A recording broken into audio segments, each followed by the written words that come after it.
Hi, so I am Yves from France. I travel by electric bicycle, an electric trike actually, a seating bicycle with three wheels, and I do a journey. I'm here in Kenya now, and I came all the way from France overland.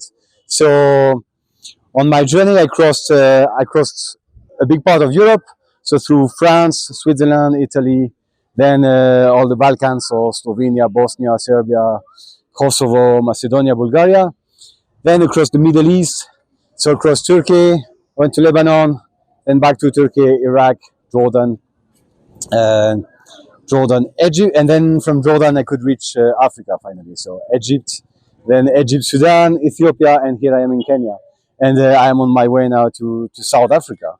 So first heading towards Uganda, probably Rwanda, Burundi, Tanzania, and then all the way across Southern Africa to the way to South Africa. That's uh, that's what I'm doing. So at the same time, I'm filming my journey and I post it on YouTube also to finance my journey, also to help me finance my journey. And so I started 2 years ago, a bit more than 2 years ago from France. Um, it took me that long to reach here because doing the videos at the same time takes a long time. So the videos slow me down a lot. But only cycling, I think, from France to here would take probably around 6 months, 7, 8 months, something like that, if I was cycling almost every day. But that's not the case.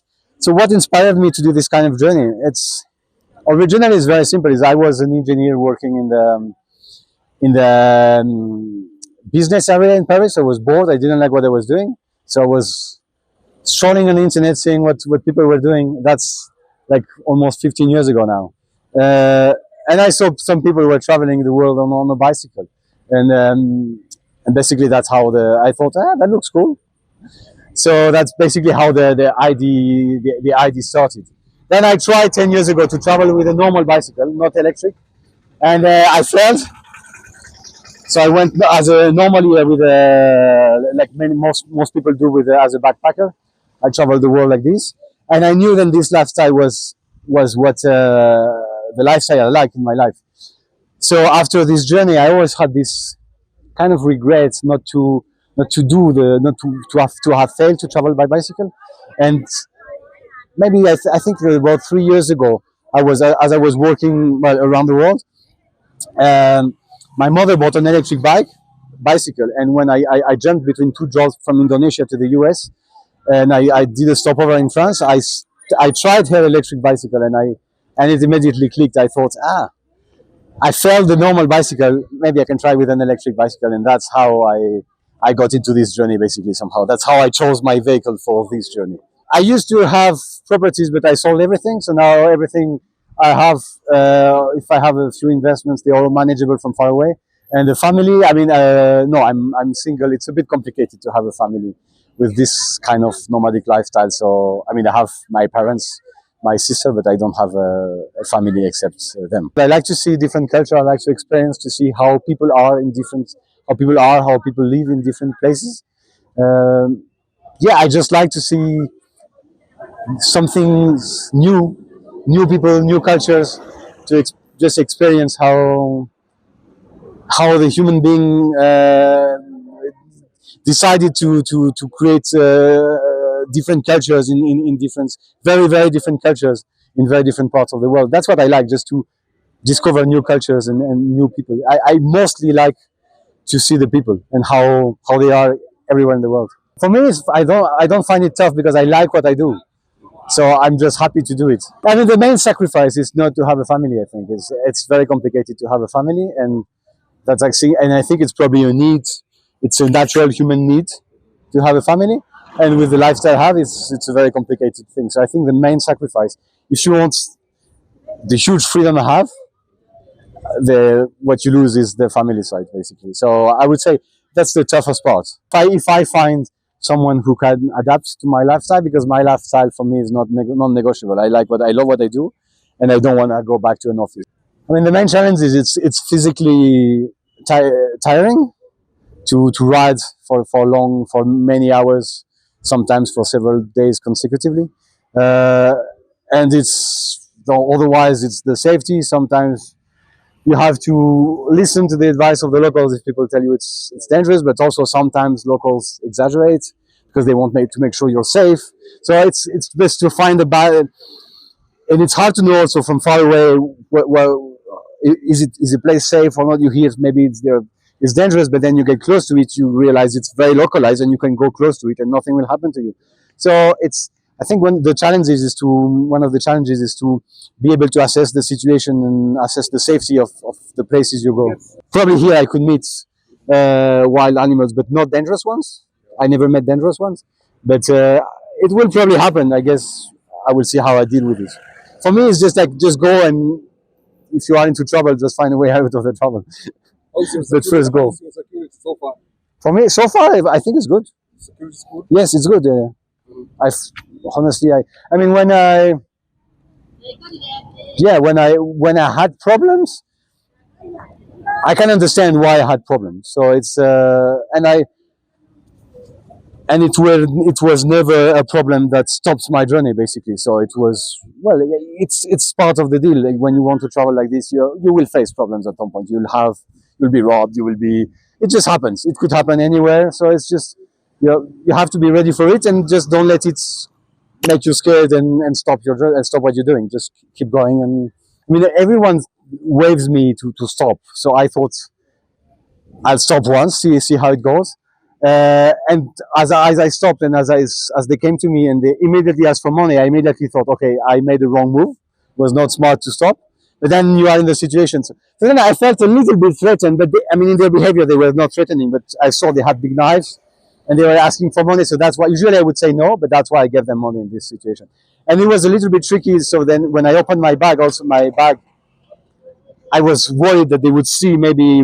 I didn't know if my money was hidden or not, so I was worried if they would see some more money. So, but I felt a little bit tensed. But basically, I just thought I'd just give them money and then go away as fast as possible, because that's the only way out. Then, if they want to, for another reason, get their weapons out or their knives out and threaten me, then it's too late. I'm already in the situation, so it's too late. So I just try to stay calm, give money to satisfy them somehow, and go away as fast as possible. But so yeah, basically, in this situation, I just try to stay calm, but I know that I need to get out of this situation as fast as possible.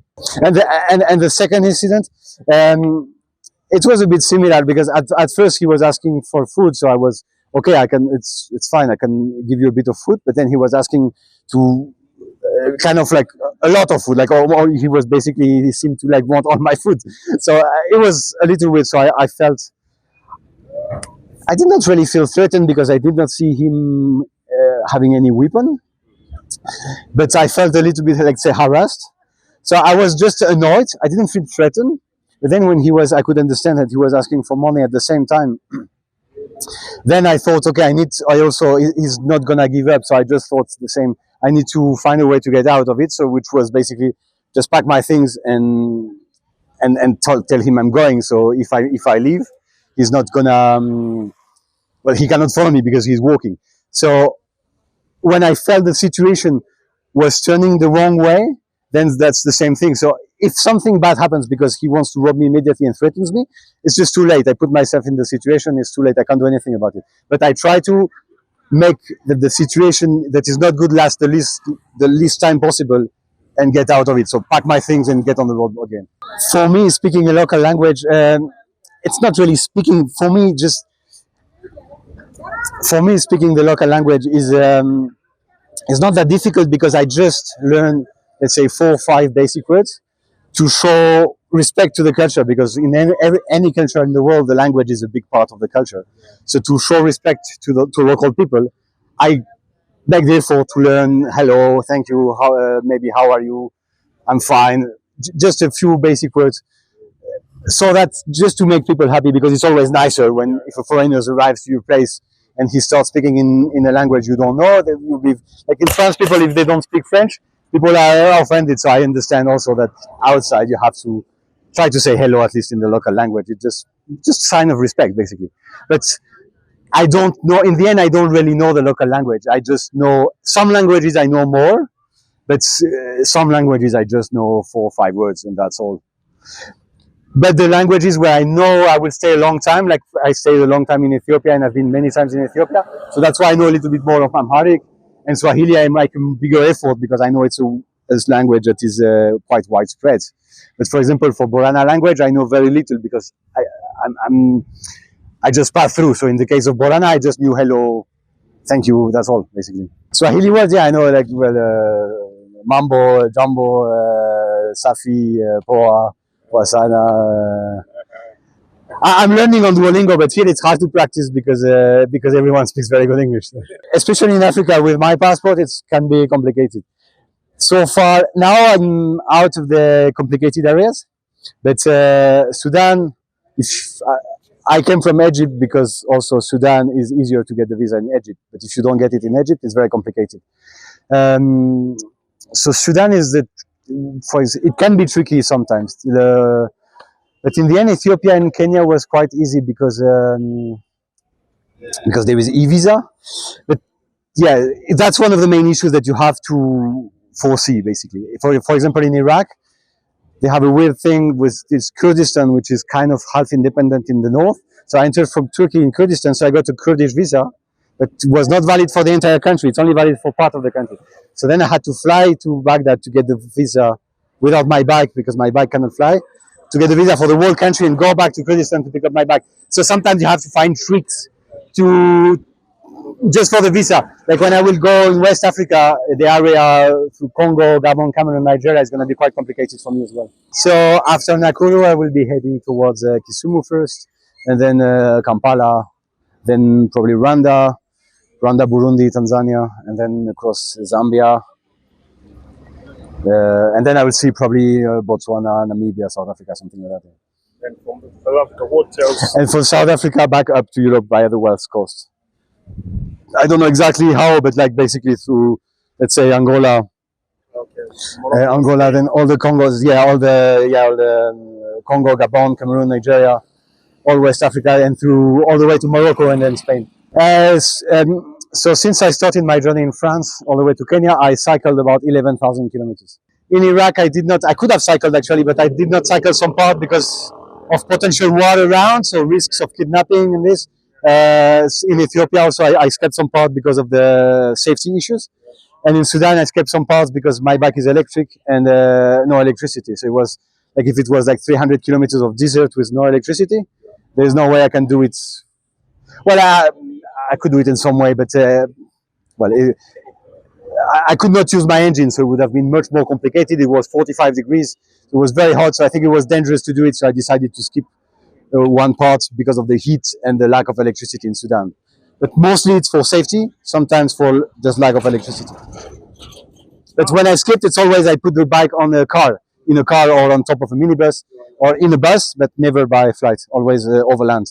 My message, just believe in yourself and just try to do what you like. It's always better to do what you like. For me, this journey for me is just to do what I like. And I tried to make it my job and it worked out. Just trust yourself, and because humans are capable of much more than what we think. We are capable of much more than what we think. So just trust yourself and try to do what you like and what you just genuinely like.